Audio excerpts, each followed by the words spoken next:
আর তুমি ভালোভাবেই জানো আমি তোমায় খুব ভালোবাসি। আমাকে তুমি মন খুলে সবকিছু বলতে পারো, কেন বলছো না?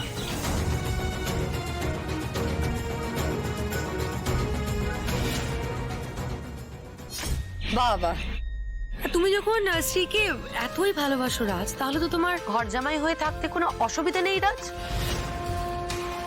আচ্ছা, তোমার ঘরের যা চাল ছিল সেখানে শ্রীর যাওয়া মানে তো যেচে কষ্ট করতে যাওয়া। আর তুমি কি বা রোজগার করো? হ্যাঁ, কিছুই তো রোজগার করো না। যা করার সব তো আমাদের স্ত্রীকেই করতে হচ্ছে। এসব কি হচ্ছে বৌদি? আমি তো বলেছি আমি নিজে রাজের সঙ্গে কথা বলবো, তারপরে তুমি একবারই এই কথাগুলো কেন বলছো? কেন রাজকে এভাবে অপমান করছো? বোমা ভুল কি বলেছে? তুই তো বলতে পারছিস না, আমতা আমতা করছিস, তাই ও বলে দিল। মা, আমি শ্রীয়ের সাথে এই ব্যাপারে আলোচনা করব। তুমি যে সত্যি কতটা অকম্মার ঢেকি সেটা প্রমাণ হবে রাজ। দেখি তুমি রাজি হও কিনা।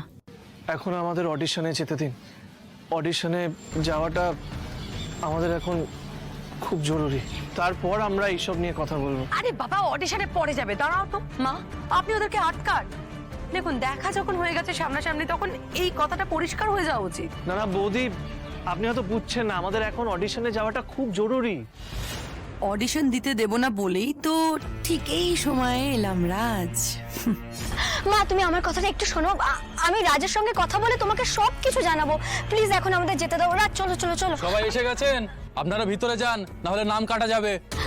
রাজ, আর দেরি করা ঠিক হবে না, চলো এক্ষুনি এসো। মা, আপনি দাঁড়িয়েছেন কেন চুপ করে? আপনি আটকান ওদেরকে, নাহলে আপনার মেয়ের ভবিষ্যৎ অন্ধকার হয়ে যাবে। মা, এখন ওদের কাছে আপনার সাথে কথা বলার থেকে, আপনার প্রশ্নের উত্তর দেওয়ার থেকে এই ডান্স কম্পিটিশনে পার্টিসিপেট করে বেশি বড় হয়ে গেল। সব কি হচ্ছে মা? যান, আটকান। শ্রী দাঁড়া। মা মা মা মা মা, কথাটা শোনো। মা, এখন আমাদের অডিশনে যেতে দিন। আমি অডিশন হওয়ার পর আপনাকে সব জানাবো, কিন্তু এখন আমাদের যাওয়াটা খুব জরুরি।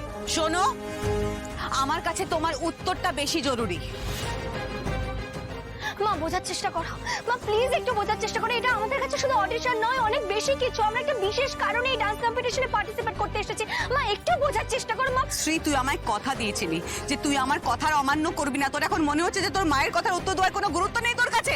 মা প্লিজ, আমি অনুরোধ করছি, এখন আমাদের অডিশনে যেতে দিন প্লিজ। মা, আর কেউ অডিশনে যেতে পারবেন না।